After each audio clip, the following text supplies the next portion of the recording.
আসসালামু আলাইকুম সুপ্রিয় দর্শক, কি অবস্থা সবার, কেমন আছেন? আজকের ভিডিওতে আমরা দুবাইয়ের ভিসা সম্পর্কিত কিছু বিষয় নিয়ে কথা বলতে চাই। এর পাশাপাশি বর্তমান সময়ে এখন এয়ারপোর্টের কি অবস্থা, ফ্লাইটের কি পরিস্থিতি।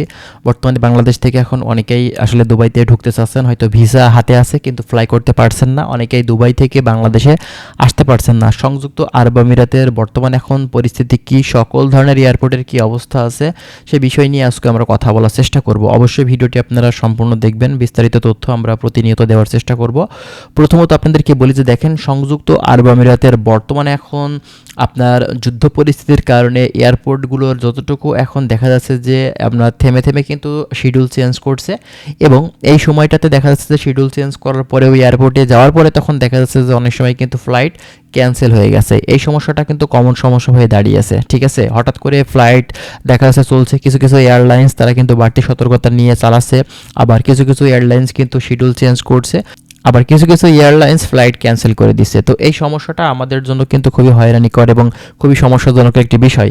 এবং এরই পাশাপাশি বর্তমান সময়টাতে এখন বাংলাদেশ থেকে নতুন করে যারা এখন এই দেশটিতে ঢুকতে চাচ্ছেন তারা জিজ্ঞাসা করছে যে লেবার ক্যাটাগরি ভিসাটা কবে নাগাদ খুলতে পারে বা আদৌ খুলবে কিনা। দেখেন, সংযুক্ত আরব আমিরাতের কিন্তু সকল ধরনের ক্যাটাগরির ভিসা কিন্তু এখন পর্যন্ত বন্ধ নেই।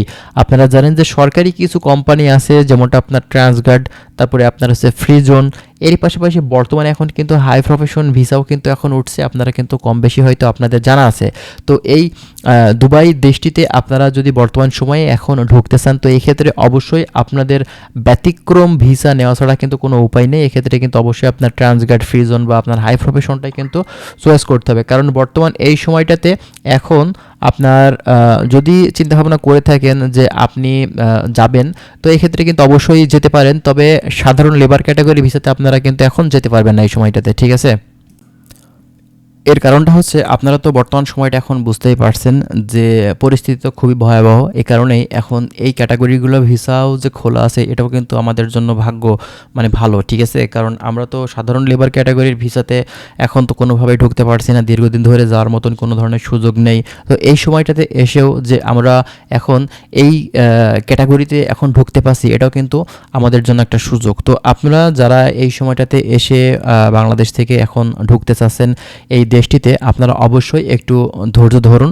ধৈর্য ধরে তারপরে আপনারা দেখুন, যদি এই যুদ্ধটা বন্ধ হয়ে যায় এক্ষেত্রে কিন্তু অবশ্যই দেখা যাবে যে সাধারণ লেবার ক্যাটাগরি ভিসা এটা কিন্তু অবশ্যই খুলে যাবে, কারণ দীর্ঘদিন ধরে কিন্তু এই ভিসাটা বন্ধ হয়ে আছে আমরা কিন্তু দেখতে পাচ্ছি।